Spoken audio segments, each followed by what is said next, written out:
India company का नाम बदलकर जो अंग्रेजों ने जो लाया था ईस्ट इंडिया कंपनी को, उसका नाम बदल करके भारत में व्यवसाय के माध्यम से भारत पर कब्जा करने की भारतीय जनता पार्टी की नीति है और इसी नीति के तहत कृषि बिल पास हुआ है। बिल्कुल ये बिल किसान विरोधी है, मध्यम वर्गीय विरोधी है। नमस्कार, मैं रोहित कुमार, आप न्यूज फाउंडेशन देख रहे हैं। किसान बिल के विरोध में भारत बंद के समर्थन में अब आ गए हैं अनिल कुमार जनतांत्रिक विकास पार्टी के प्रमुख हैं। उन्होंने कहा है कि किसान विरोधी इस बिल के खिलाफ में बिहार की विपक्षी पार्टियों के साथ उनका भरपूर समर्थन होगा और वो बिहार में जिस तरीके से किसान बिल को लेकर के देशव्यापी बंद कराया जा रहा है, तो बिहार में जो बंद होगा उसमें उनकी पार्टी भी शामिल होगी। क्या कुछ कहना है जनतांत्रिक विकास पार्टी के प्रमुख अनिल कुमार का, सुनिए इस पूरे बयान।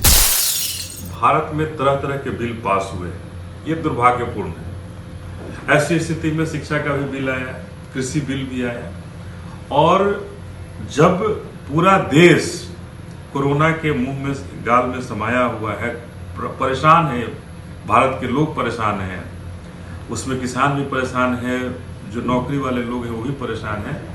सारे लोग परेशान हैं। वैसी परिस्थिति में भारतीय जनता पार्टी को बताना चाहिए कि आखिर क्या ऐसी आपात स्थिति थी कि ऐसी परिस्थिति में हमें कृषि बिल पास करने की जरूरत है। हमें लगता है कि कहीं ना कहीं कोरोना के बढ़ते संक्रमण के दौरान भारतीय जनता पार्टी की ओछी राजनीति थी, जिस राजनीति के तहत इन्होंने ऐसा घिनौना काम किया और इस परिस्थिति में इन्होंने बिल को पास करने का काम किया। बिल्कुल ये बिल किसान विरोधी है, मध्यम वर्गीय विरोधी है और भारतीय जनता पार्टी का कोई भी बिल जिस तरह से बन रहा है, जिस तरह से बिल को आगे बढ़ाया जा रहा है, जिस तरह से देश को, हमें लगता है कि भारत में ईस्ट इंडिया कंपनी जैसी कोई नीति बन रही है जिसके तहत ईस्ट इंडिया कंपनी का नाम बदलकर जो अंग्रेजों ने जो लाया था ईस्ट इंडिया कंपनी को, उसका नाम बदल करके भारत में व्यवसाय के माध्यम से भारत पर कब्जा करने की भारतीय जनता पार्टी की नीति है और इसी नीति के तहत कृषि बिल पास हुआ है और किसानों का जो दुख है,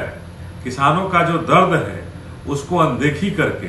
ये सरकार लगातार गलत बयानी कर रही है कि कांग्रेस ने ये कहा, कांग्रेस ने वो कहा। इससे